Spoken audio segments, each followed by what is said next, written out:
Você acompanha a partir de agora um talk show que foi mediado pela nossa apresentadora âncora aqui da CBN, Pétria Chaves, durante o lançamento do livro Sou Mulher, Sou Líder.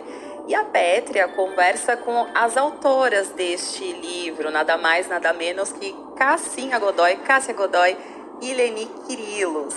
Acompanhe a partir de agora como é que foi essa conversa. Sou Mulher, Sou Líder, talk show com duas autoras que eu, Pétria Chaves, tenho orgulho de trabalhar junto, de observar trajetória profissional. Sou Mulher, Sou Líder, um guia para se comunicar com sucesso, que é o livro lançamento de Leni Quirilos e Cássia Godoy. Tenho o prazer de mediar esse talk show com essas duas autoras, fonoaudióloga, líder, e Cassinha Godoy, nossa âncora da CBN. E eu quero começar esse talk show já falando a respeito da importância e relevância desse assunto, não só para a mulher líder, aquela liderança imediata que a gente pensa, formal, né? A formal, da CEO, da que quer ser uma presidente de uma empresa, mas não. Como é que essa liderança ela é exercida no nosso dia a dia?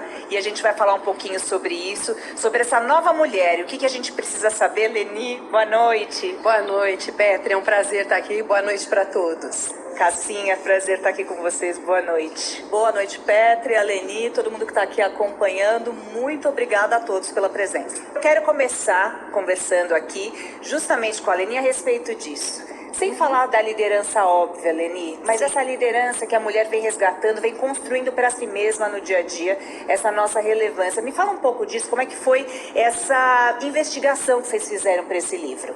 Olha, Pétria, a gente vem observando de uma maneira bastante clara o tanto que as mulheres estão começando a ocupar espaços de mais destaque.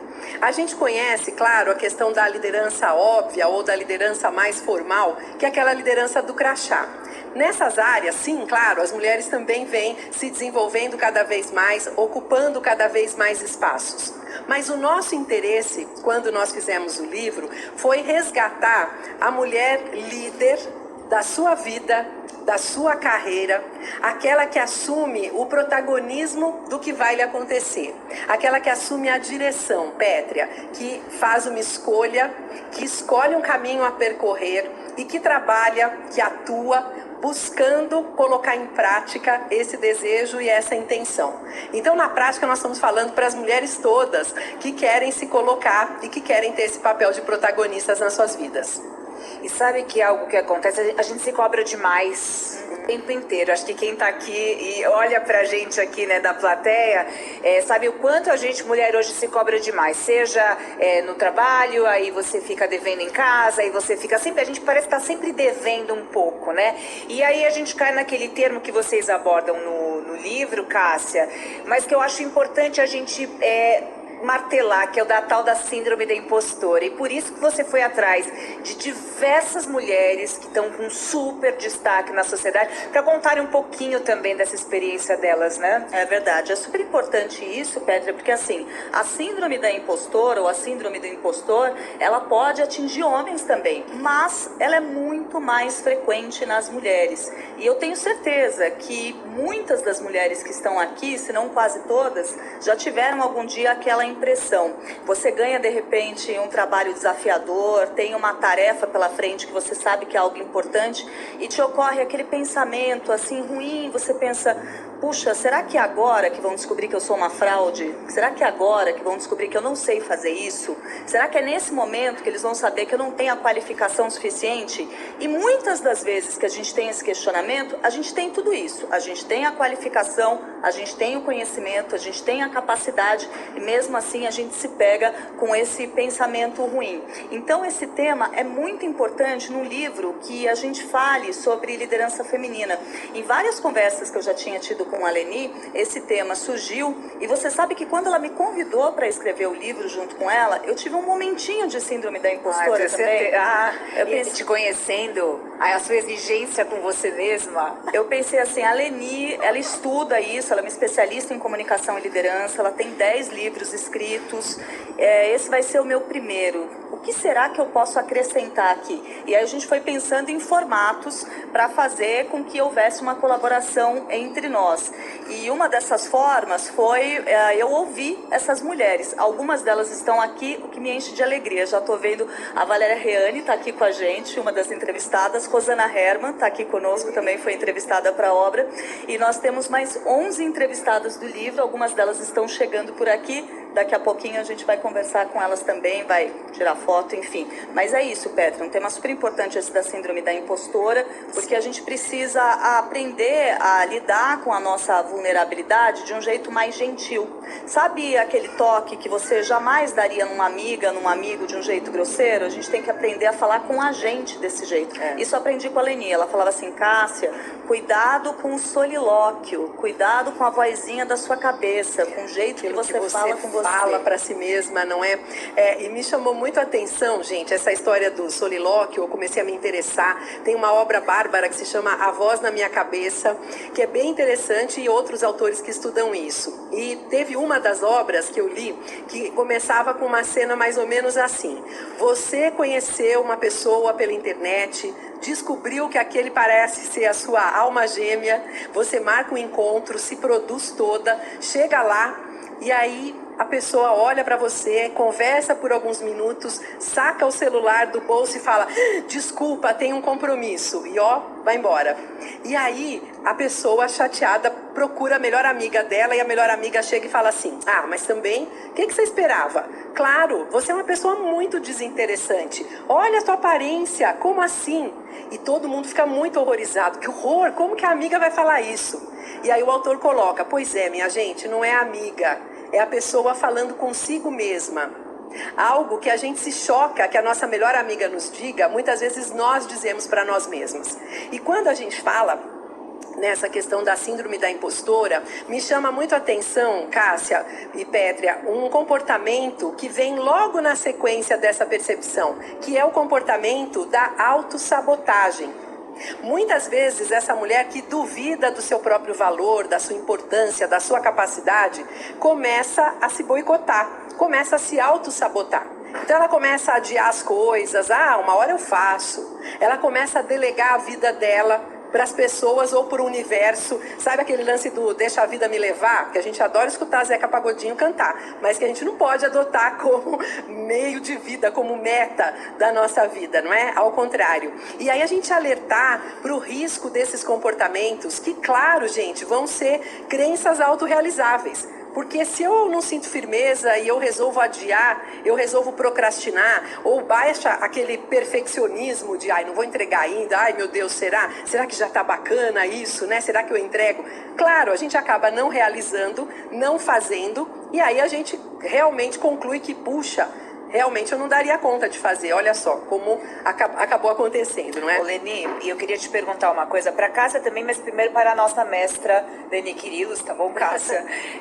Nesse sentido, como é o exercício interno para ter essa força? Porque tem horas que você tem que talvez se distanciar um pouco daquele meio que você vive e convive para se enxergar em perspectiva e se fortalecer, como se fosse uma academia. Como é que isso funciona, Leni, para a construção dessa força? Eu até grifei aqui algumas passagens do livro em que vocês falam sobre o mito da rivalidade feminina, que isso atrapalha demais ainda, o medo de não agradar na empresa ou onde quer ser na vida. Como ter esse exercício de se fortalecer, né? Bom, em primeiro lugar, gente, ganhar consciência do que acontece é fundamental. A gente perceber que, puxa vida, olha só, mais uma vez na minha vida tá surgindo uma oportunidade e eu tô deixando de lado. Eu tô falando, não, pede lá pra fulana, pede lá pro ciclano que vai conseguir se sair melhor. Eu atendo, gente, muitas pessoas que vêm me procurar com a intenção de melhorar a comunicação. Muitas mulheres. E eu ouço muito coisas do tipo, eu não nasci pra falar em público. E aí eu falo, é mesmo? E como que é isso na tua vida? Leni, eu sempre tenho muita demanda pra falar em público. Falei, e o que você faz?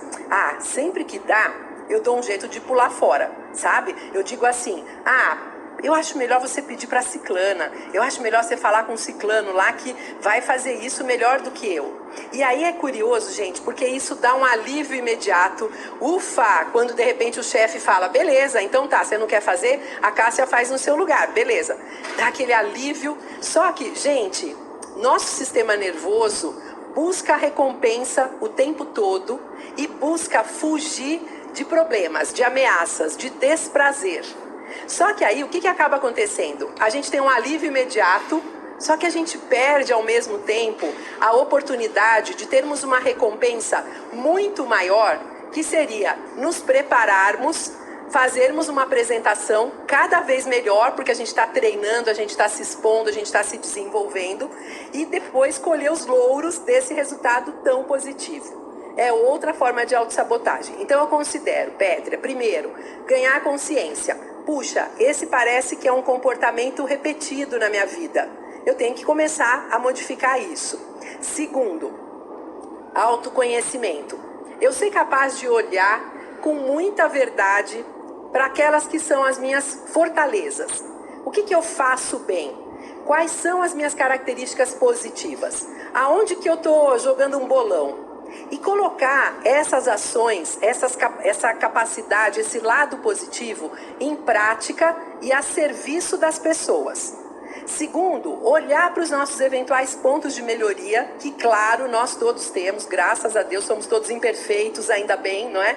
Olhar para eles com carinho e procurar ver formas da gente lidar melhor.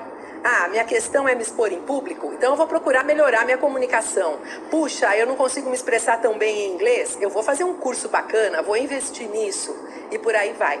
Eu entendo, gente, que a consciência do que acontece e o autoconhecimento são duas ferramentas essenciais. E claro, a boa vontade de, peraí, vou virar essa página, vou mudar essa história a partir de agora. Vou passar a ser a protagonista da minha vida e daquilo que eu faço. Maravilhoso.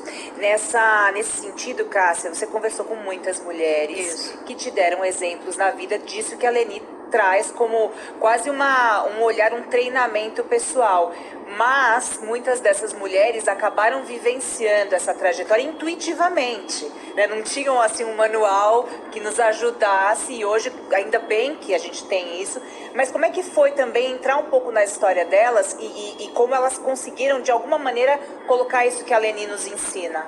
Foi fascinante, porque deu para eu entender isso que a Leni já me dizia, já me contava nas nossas conversas, inclusive na CBN, como que isso se dava do ponto de vista prático. Então, por exemplo, uma das nossas entrevistadas, a Glaucimar Petkov, do Bradesco, ela ainda não está aqui, mas acho que ela vai vir. E a Glaucimar estava me contando o seguinte: primeiro, que ela atua na área de RH, ela é uma executiva de RH, então ela tem o conhecimento de que mulheres fazem o seguinte em relação à autossabotagem. Às vezes ela vai abordar um profissional para uma promoção e vai abordar um homem. Ela sabe o perfil daquele candidato, sabe que existem pontos a serem melhorados, mas acredita que ele está apto. Vai conversar com ele. E mesmo que ele não tenha 100% da capacitação necessária para aquele cargo, o que ele faz? Ele aceita, orgulhoso. E se tem alguma coisinha para melhorar, ele fala, não, mas olha, tem uma questão da língua, mas eu vou fazer uma imersão, vou melhorar isso, em 3 meses está resolvido e tal.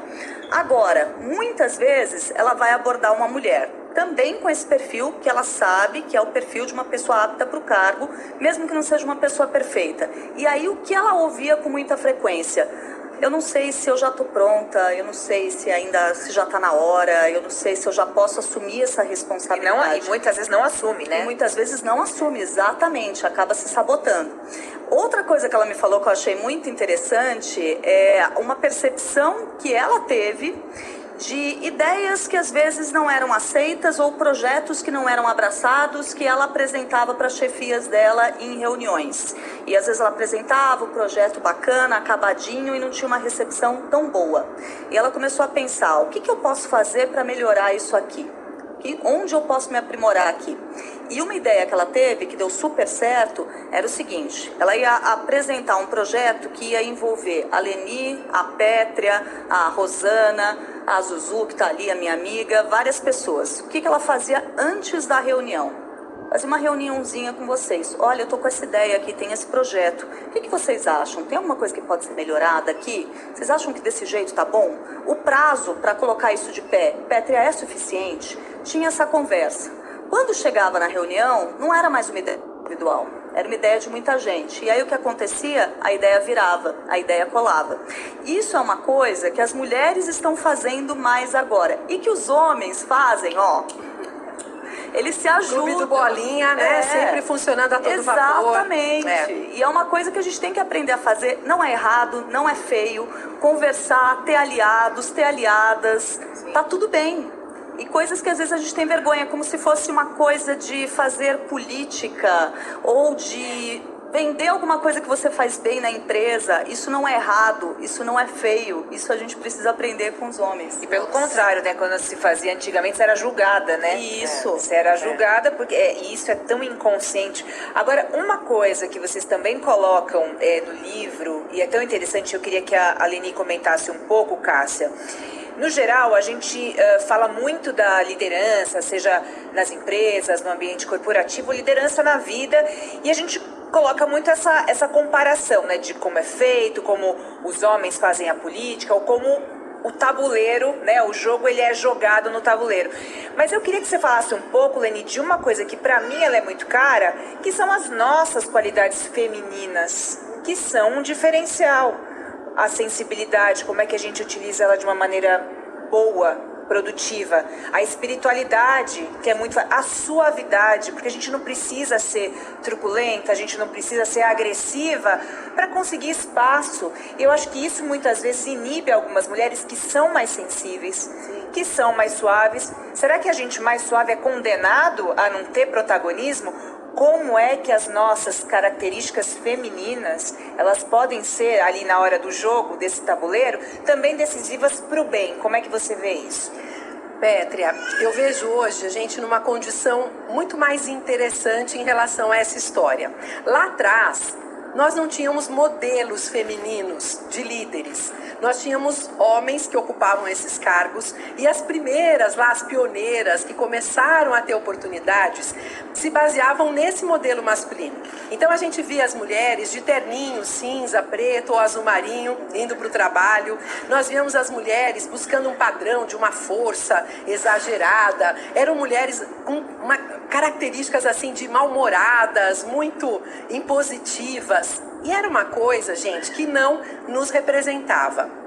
Eu costumo dizer que a pandemia trouxe uma aceleração absurda da busca por uma liderança mais humanizada, por uma forma de contato que privilegia mais a conexão com o outro, o cuidado com o outro. Eu estudo isso há bastante tempo e eu sei que já muito antes da pandemia isso vinha acontecendo. As pessoas já estavam buscando novas formas de liderança. Aquele líder lá, aquele padrão do manda quem pode, obedece quem tem juízo, já não estava rolando, já não tinha bons efeitos na vida profissional de uma maneira geral. E a pandemia acentuou, porque claro, nós todos nos vimos muito vulneráveis diante de um bichinho, que era o coronavírus, que a gente não sabia bem como funcionaria, matou muita gente, deixou outras sem emprego, mudou completamente a forma como nós passamos a trabalhar de uma hora para outra. E essa vulnerabilidade toda nos fez entender a necessidade, a importância de um líder que acolhesse, de um líder que permitisse a interação. E nós sabemos, claro, que tirando estereótipos, né, que a gente sabe que costumam acontecer, cientificamente as mulheres têm algumas características mais frequentemente. Mulheres lidam melhor com empatia, mulheres são mais voltadas para o outro, mulheres têm uma flexibilidade maior normalmente, até pelo tanto de tarefas, né, que a gente tem que desempenhar a cada dia. E nós passamos a observar não só a possibilidade da mulher se colocar de uma forma autêntica, como inclusive uma grande valorização desse comportamento. E aí é maravilhoso. O Simon Sinek, que é um neurocientista, diz que é muito interessante que a gente tenha a sensação no nosso trabalho de estarmos dentro de um círculo de segurança. E ele diz que quando o líder é capaz de criar esse ambiente, de criar essa sensação de segurança, os liderados, se sentindo bem, começam a secretar os hormônios do bem. endorfina, dopamina, serotonina e atuam muito bem, trabalham bem em equipe, interagem positivamente com as pessoas.